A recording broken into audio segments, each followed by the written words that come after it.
All right, and welcome to the very first episode of Why Though. This is more of a test episode than anything else. We don't have a subject to talk about that's particularly interesting at the moment.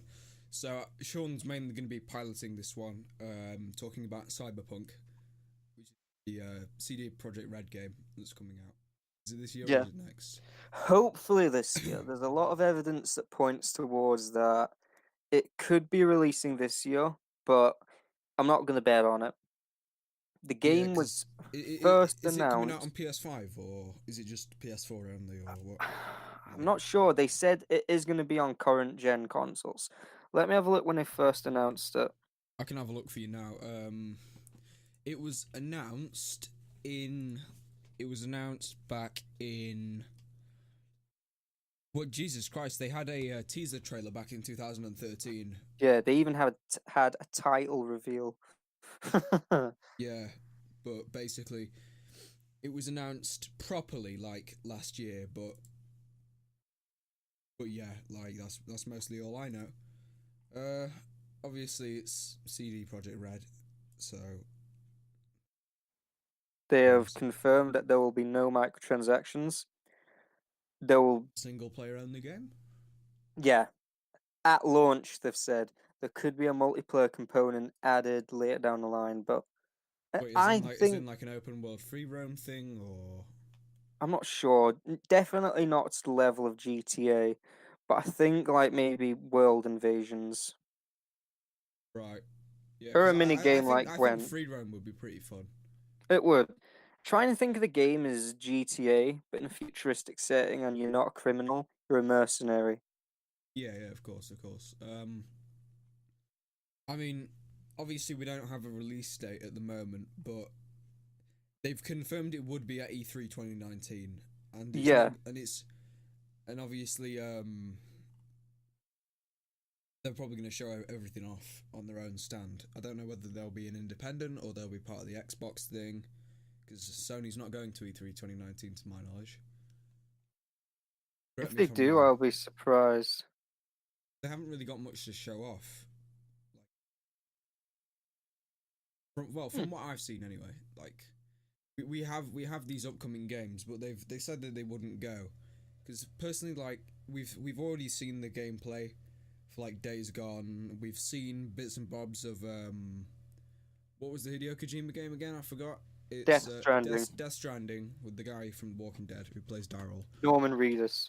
Yeah, we've Ghost of Tsushima. All of that. We've already seen gameplay footage, so unless these development studios are going to come independently to I E3. hope so. Because here's the thing. I'm really looking forward to Death Stranding as well, but that's for another episode. Mm-hmm. Um, but yeah, I Just think E3 in general, like there doesn't seem to be much going on. I mean, E3 last Xbox. year was terrible. Like Oh, it was compared, awful.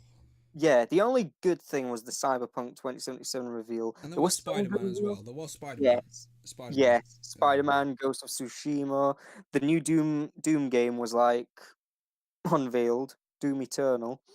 I feel that didn't get as much attention as it should have been given though.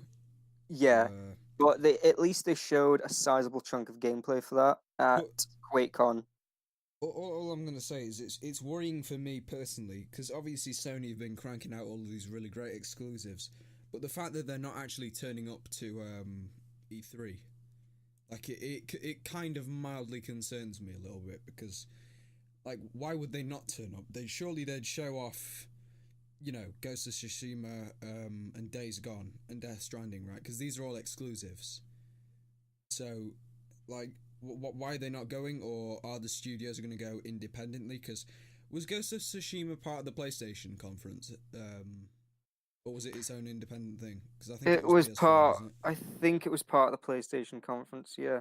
So unless they're going as independent, then I wouldn't expect to see like much gameplay or footage or anything like that. I mean, obviously there might be like dev interviews and things, but nothing really like too interesting. I mean, obviously you've got the always like the indie game stuff, but I've got a feeling that did they go with Xbox for the last one, for the last reveal on E3? CD Project Red. Yeah.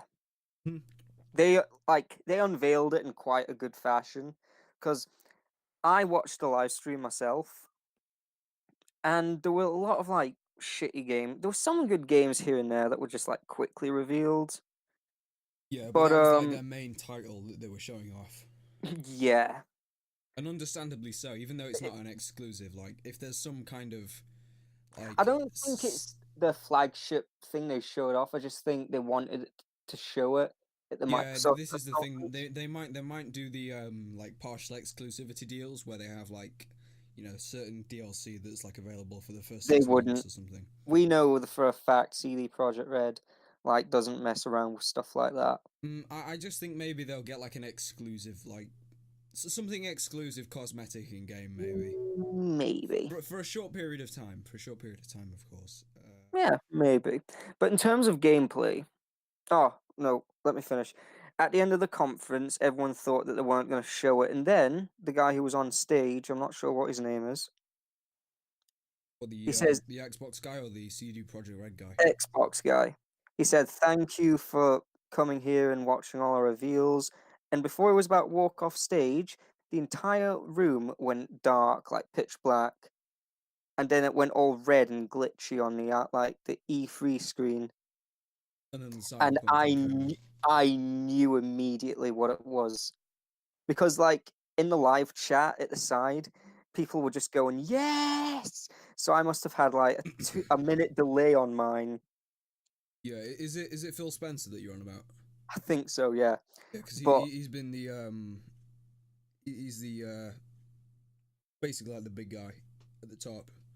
But hmm personally, though, I think like CD Project Red could go there independently because this game has like a lot of hype behind it, a lot of traction they and everything. could.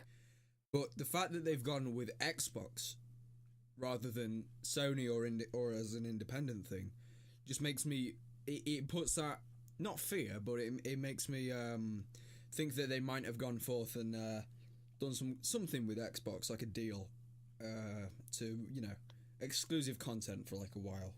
Because do you remember like Black Ops 3 and things like that, where it was like you got some of the map packs 30-day early for being on PlayStation. Yeah, I think that's possibly what they might do. I mean, I can't maybe. guarantee We'll have it, to but see. But when they showed off the trailer, a lot of people were complaining over nothing just because they didn't show it at night time, which I would think was actually because we've seen movies like Blade Runner, what else? mm, Ghost in the Shell that uh, yeah, take take place at place at night. night time mostly, but they showed off Night City, which is the main city in the game, in daytime, and it actually looked more realistic. Yeah, this is the thing. Like, it's there's if they're gonna make an open world, like it's not always gonna be nighttime. Like, if it's gonna be like Yeah. trying to be realistic, then it's not always gonna be nighttime. So showing it off at daytime is all well and good, but for the next reveal, they can like show the map off Yeah, and the they'll show cityscapes at nighttime, nighttime. Yeah, with like all the lighting and things like that. neon and rain. Because I'm sure it's gonna look very Blade Runner from They next reveal that they give. Like I imagine they've taken like a lot of hints from that film. have I even read somewhere online, and this was an official thing. They watched movies like Akira and Blade Runner and Ghost in a Shell, to kind of get in the mindset of what a Yeah, to cyberpunk. get a better understanding of what they're actually going into. So Yeah. it's the same thing with Sucker Punch and Ghost of Tsushima. They're watching all the samurai films and things like that. Mostly ones from 1950s and that. My mic's all right, isn't it? Yeah, it's great. It's way better. Um. But like personally, I think what they might show off in terms of the actual hierarchical structure of the game. You know in Blade Runner, you know the Tyrell ziggurat, like the Yeah. pyramid thing. Mhm. What I think they might do is because have you noticed when Deckard goes to the Tyrell building, like it's brighter, right? Because it is LA. You'd think it'd be sunny, right? Yeah. But whenever you're below a certain height level, everything is dark and rainy, like and it doesn't change. Yeah. That's the thing. So Like, with money, you the need money cyberpunk to genre enjoy things. always, yeah, the cyberpunk genre always focuses on like, because you can see the pay gap. It is always there. Yeah, Like, you have the the social equity gap, and that actually shows in the visual style of the film. So hmm it's literally the rich are high in their towers, same as and it's sunny for them, 2077. and the poor people, or the normal people, right, the Have working to live in the class, slum like yeah, they areas have to with live huge in the high rise. like swamped, like crowded slums, and it's persistently raining. So I wonder if they're gonna try and create that vibe in the actual game. You Yeah, know, they you, have said that there was acid rain like in the universe of 2077. yeah, I think if they can get the visual aspect right and have it as And an accurate plus, representation of the what they're game is actually aiming for. Night City's right on like the coast. It is in between San Francisco and LA. Right. Yeah. I mean, if it's anywhere like reasonably close to LA, then I would put money on the fact that they're gonna draw inspiration from Blade Runner. Like, I mean, they Yeah, already would with it being cyberpunk, but like with the gameplay actual wise, with the place it's staged in, it's got to be more Blade Runner than anything else. yeah. Gameplay wise, you saw the entire like gameplay trailer, didn't you? I've seen most of it. I've seen the bits where they was driving around and all that, and the gunplay, and Yeah, what did you think to the actual gameplay that you saw? I think it reminds me of Deus Ex quite a lot in terms of the actual like going around doing things, apart from the driving and things like the open Yeah, world exploration. So I'd say Deus Ex is more like open environment ish, yeah, it is. but it looks like a way more clean, like in the way I think it controls in my head. I would imagine it controls like Deus Ex. Hopefully. Um, so the premise of the game is you play as a mercenary for hire in Night City. You're on your way to being like an urban legend. You play as a character named V, and you customize your character, choose their gender. Mm-hmm. Um, Hold on though. So you obviously get to create your own character and everything, but is it like there is an established law, like you know the way they did it with no, Assassin's you Creed? can actually choose your backstory. Right, yeah. So no. I don't mean like that. I mean, in the way that they did it with Assassin's Creed Odyssey, and they had the multiple playable characters. You had was it Cassandra and Alexios, right? The hmm in the books, Cassandra is the actual There is character. no established law. Right, Like, right. So it is literally choose what you want to do. choose what you want to do, choose your backstory, like whether you came from a poor background, you murdered someone, you're in Night City trying to track down a lover, who was your inspiration as a child. Like, in the lore of Cyberpunk 2077, there is this, they're known as rocker boys. They're basically like rock stars that try and go against the corporations. Right, Johnny Silverhand was perhaps the best there was. Like, he's considered like a legend in the rock music scene in 2077. He's dead now because he was in the 2020 pen and paper game. But right. maybe there could be a clone of him, or there's somehow a way to extend people's lifespan. Yeah, yeah. I mean, there's plenty of interesting concepts that I'm sure they're going to explore in the actual game. But Yeah. like personally, I think it's going to be a good game. Obviously, there are going to be a few technical issues on launch. That's what you'd expect. But it's going to be one of those mostly smooth launches, like without anything game breaking or anything like that.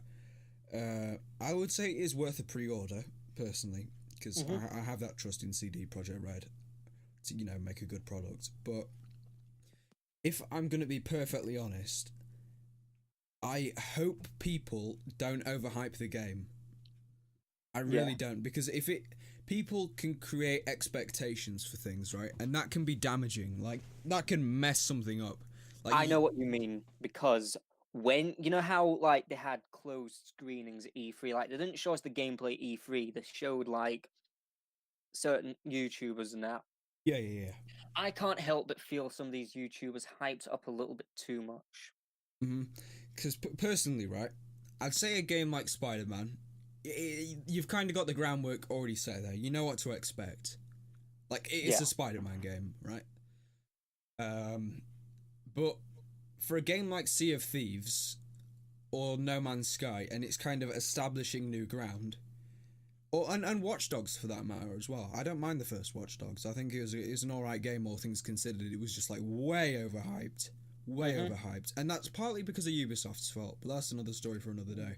Yeah, we'll but talk about that another day. But it just annoys me when you have people with a new concept, right? And the developers say we're making a game about this. All right, well, it's going to be a cyberpunk game, or it's going to be a pirate exploration game. Okay, so when they release it in either an inadequate state or in an unfinished state, it can mess the game up forever. Like you can never fully recover from that. I mean, there are obviously a few exceptions. You have Siege, which was crap upon release, that bounced back, but I think it's waning a little bit again on consoles. It's still quite a popular esport though. You have For Honor, that made a massive comeback. I mean, like Jesus Christ, Ubisoft made some really awful decisions. Like the actual game itself worked, but it was some of the decisions like peer-to-peer networking in a game where timing is like absolutely key. Stupid idea. Don't know who came up with that.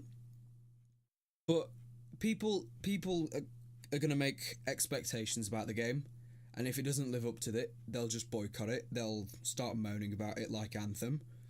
And I don't think that's what's deserved, if I'm honest, because you've got games like Wildlands, right? Good game. They're still pushing out tons and tons of content for it, but nobody talks about it anymore. It's just not in the public eye. Like, you have the Wildlands community, but then that's it. Like, with Battlefront 2, that has made an amazing, like, resurgence. Like, wow. But you've got it. You're treading on a fine line. You've got to advertise the game enough and tell people enough about it so they don't make unreasonable expectations. But you've also got to live up to what is expected as well. Because like Sea of Thieves, open world pirate game, that's all well and good, but the game released with no content. So it's like, what do you do? It if the game's not finished, just push it back and add stuff. Because obviously, the more and more you keep people waiting and you don't show them stuff, the more and more they're gonna, theorize, speculate. It can damage the game's reputation, and I don't want that to happen because it would just be a disaster for that to, for CD Projekt Red to take a hit at this point in their lifespan. It would One part of me thinks that won't happen. I hope not. I certainly hope not, but I do see it as a possibility, and I can guarantee you almost that some people are not going to be happy with the game. Like, people made expectations about Red Dead Redemption 2, and for the most part, it's the same game, but there's a lot different, and a lot's better. But for those people who maybe wanted something a bit different from the second game, and they didn't get it, then they're not happy. They're going to start complaining about things, which is reasonable enough. If you don't like something, then by all means complain about it. Just, it seems unreasonable to... You can give your criticisms, but if something is so out of the realms of possibility, like you were expecting something so like miraculous and incredible, then it'd just be unfair. I agree. It's not going to be a perfect game, but it's going to be a good game.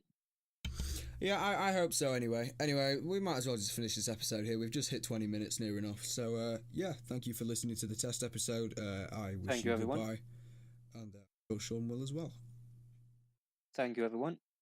Yep, bye.